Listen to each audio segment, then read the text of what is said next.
Hey, Dave from HeadGames here. Today we are going to pocket port a VQ35. Keep watching.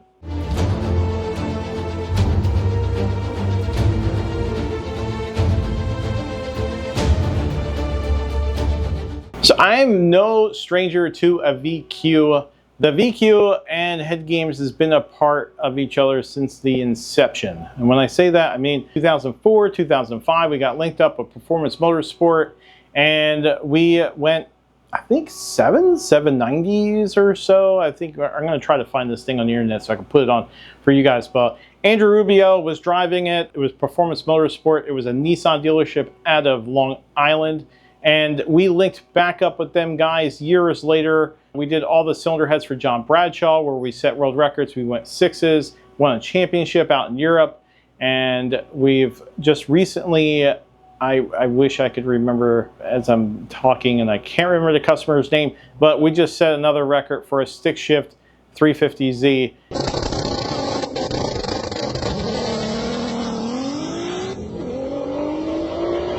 Not a stranger, this pocket port works, and I'm going to show you how exactly I do it. The head is really a beautiful cylinder head. It's actually one of my favorite cylinder heads, although the engine itself is... It's a really badass engine. If you guys have watched the VK56 stuff I just recently did, I mentioned how it looks a lot like this cylinder head, and you can see how well that worked out. I mean, you can make 1500 with this thing pretty easily. I actually flow tested one of these a long time ago, and I think that we can do it here. Maybe if you guys watch to the end, we can put this against a GTR, see how it does. But this is the intake port. We're not going to touch anything in the runner. So the pocket port is only porting the area underneath the valve seat and the short side radius. And here's the exhaust ports. Exhaust ports, same thing. These things are very close to the VK. They're also, I think, they work really well. They're very Nissan-ish because it seems like the same guy designed everything Nissan. He just took one thing, he copy and pasted it, and he put little changes everywhere for whatever reason, but gigantic guy bosses, we're not going to touch any of that. We're not going to touch any of the runner. We're going to keep going. The combustion chambers, again, very Nissan. Nissan likes to add as much as they can areas where this thing could detonate. I mean, every cylinder head you can think of, RB26, the VQ, the VK, everything I've seen, it's all the same.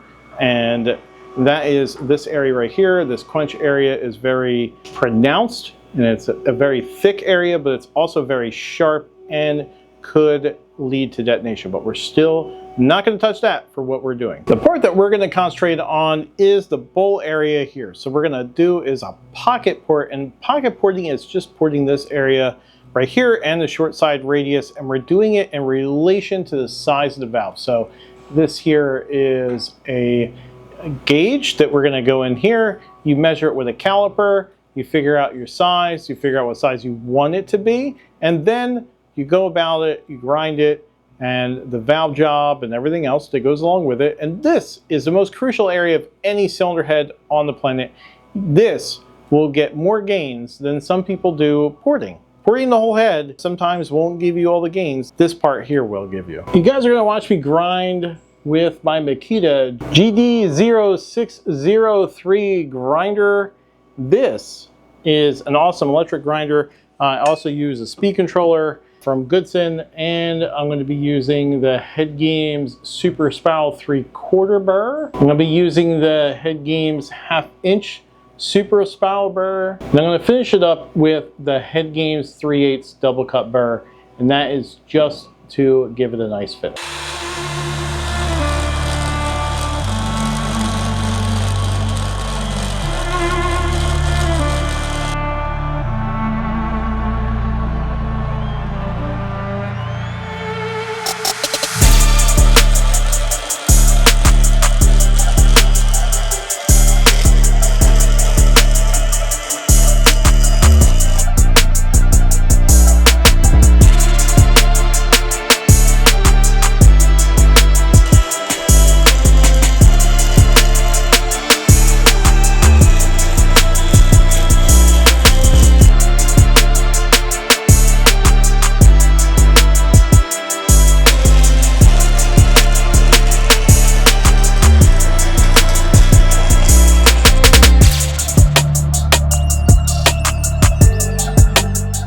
Short turns are tricky on this head because, well, because there's not much of it. And you don't want to ruin it by taking a lot of this section here out. You don't want to flatten it because it's already kind of flat. You don't want to just make it a complete turn right here. Air does not like to turn.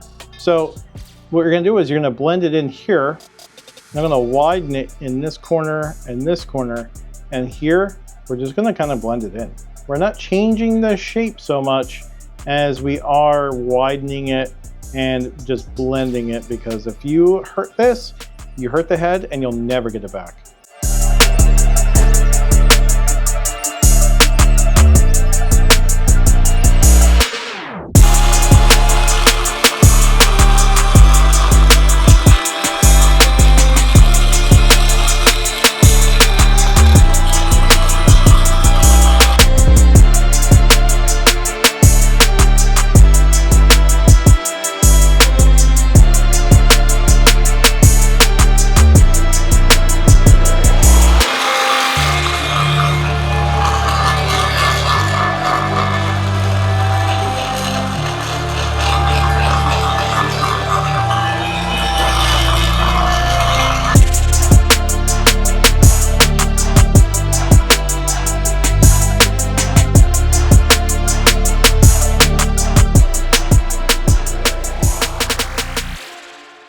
All right, so the intake side's all roughed out. We're gonna rough out the exhaust. You'll see there is some deposits in here, and that's because, well, 85's nasty, boys.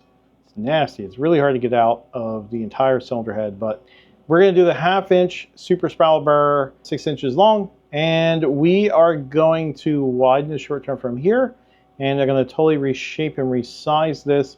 Now, one thing I'll say is that I'm not going to give you an exact number, but I'm going to tell you, don't go over 90% of the size of the valve.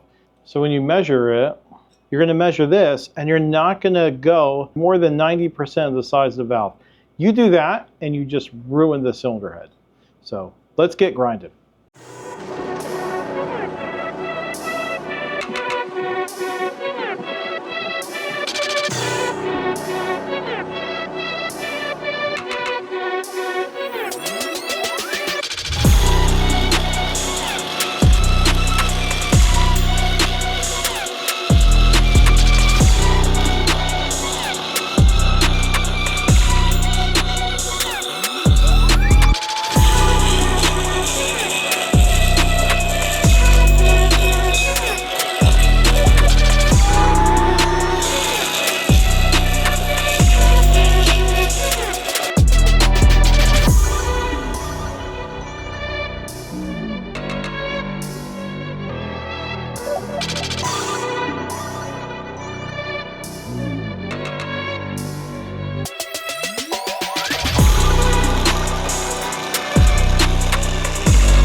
Been knocking in the guide bosses this whole time. That's all right. So one thing I wanted to show you is that if you're watching, if you're still watching, technique. So notice that, and all I'm doing is a couple fingers here, and I'm showing you how I grind it on camera. You guys can rewind this and see it back. You see that I'm pushing as hard as I can right here, and it only goes as far. And that's what you want to do. You don't want to try to push it into a section where you're not naturally moving the grinder. Because if you do that, then you're going to leave some ruts, and you're going to make it so the port is out of shape. You basically want to do it to where it is naturally going to go. So it only goes from here to here naturally. And then you can do the center, you can do the other side. And I try to do them all like that, like go in a row. Obviously, I'm not doing that for camera, but go here and here and here and here, and then do the centers. I try to do it in some kind of order, so that way you keep track of what you're doing.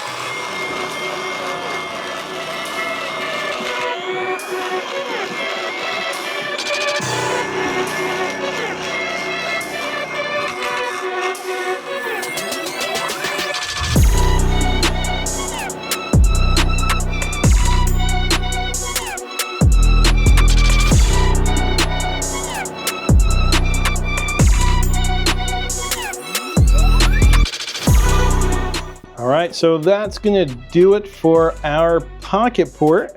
Finished product here, you see I'm just porting the area underneath the valve seat and the short side radius. I did knock the guide boss out on the intake. I did not on the exhaust, and boy do I wish I did, because I kept hitting it. But that's a lot more intrusive to get it out. So I did the pocket port. Now this is a 30 to 40 CFM gain on pretty much any head you do it on. And it does it here too, but that is with the right valve job. So the valve job is the most crucial area, along with sizing this correctly.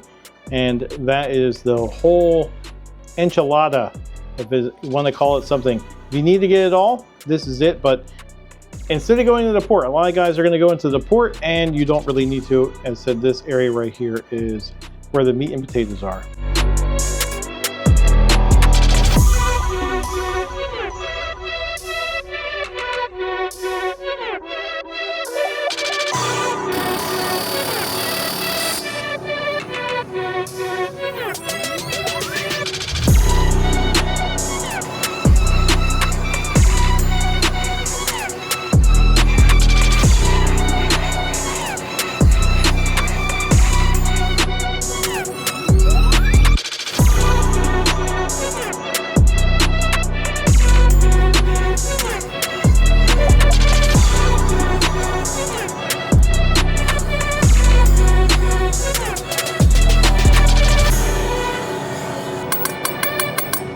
All right, we got here, as I said, GSC T1 camshafts going in this VQ.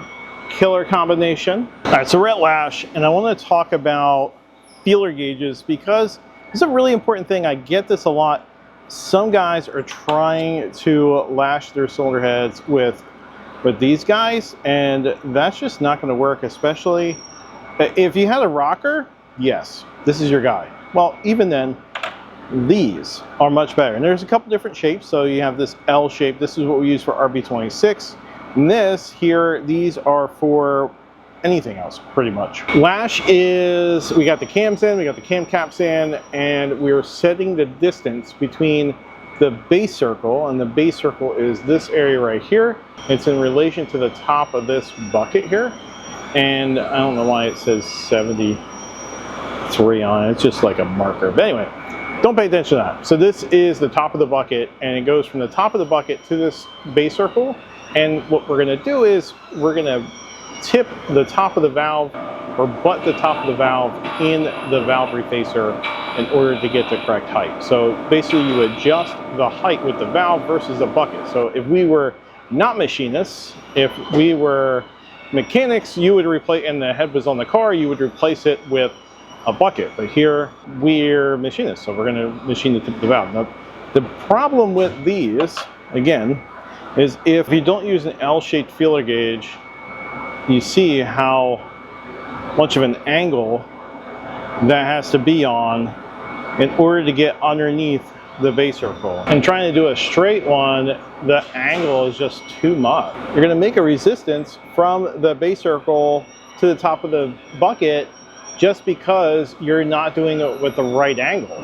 And that is not what we want here. What we want is to make sure that it's accurate. So you do an L-shaped feeler gauge and you set it right. What parts are we using for this VQ build? Well, I'm here to show you. First up, we got the Beauty Queen black nitride. This is a Supertech valve. They differentiate their valves, so this is a black nitride, and then the Inconel doesn't have the black nitride. This is flat faced, and I think that is done for strength, not for compression. I think a lot of people think that's for compression, but you're really not going to find compression in your valve, and you usually don't want to add weight to it, but it adds a lot of strength to it, and that is something that I can never argue with. So 6 millimeter all the way up, and then next down to 5.5 millimeter, you can see here, and that is for the OEM valve lock. So the OEM valve lock is 5.5 millimeter, and if you are going to use an OEM lock, this is the valve to get. And I love pairing that, I said, with the GSC. GSC does not sell valves for the VQ, but they have a killer spring kit and actually have 3 options. And this is the conical, so this is a lower pressure conical. They make 3, but we're not going there. With this particular build. This thing is 93 on the seat, 227 open. It is a killer little dude, little conical. I love the conical shape because it has as much pressure as a dual, but it has way more control and it's lighter weight, so it will help with RPM.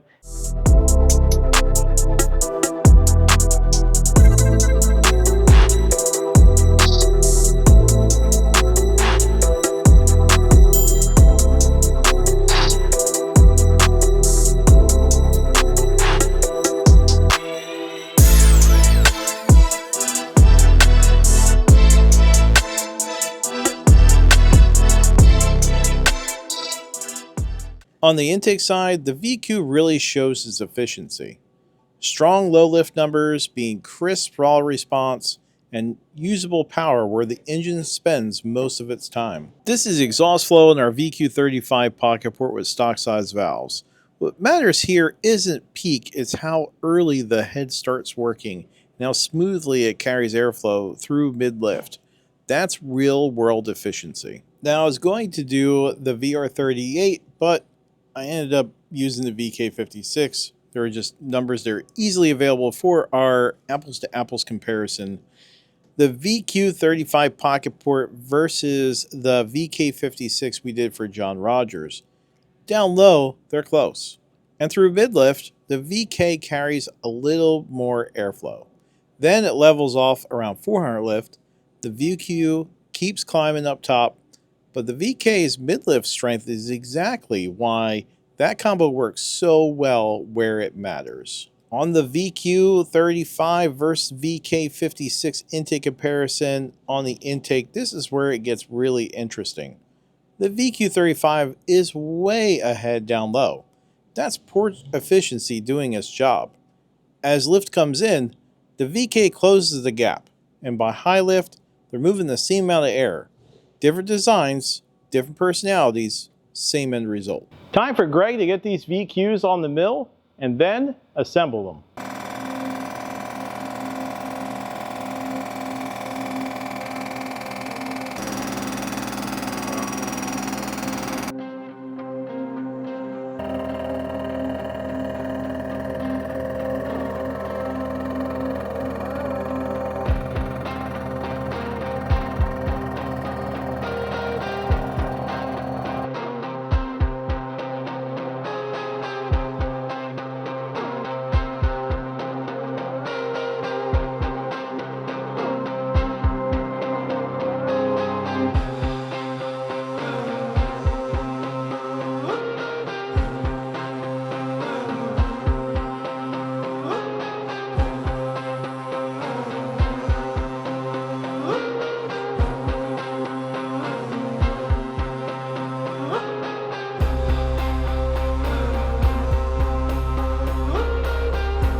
All right, guys, I sure hope that you liked this video. We have a long history of VQs, and I'm glad I got to share a little bit with you. Maybe we'll do a little bit more, not sure. Depends on how this video goes on the YouTubes. So be sure to like, subscribe, comment below. I'd love to hear from you. Toodles.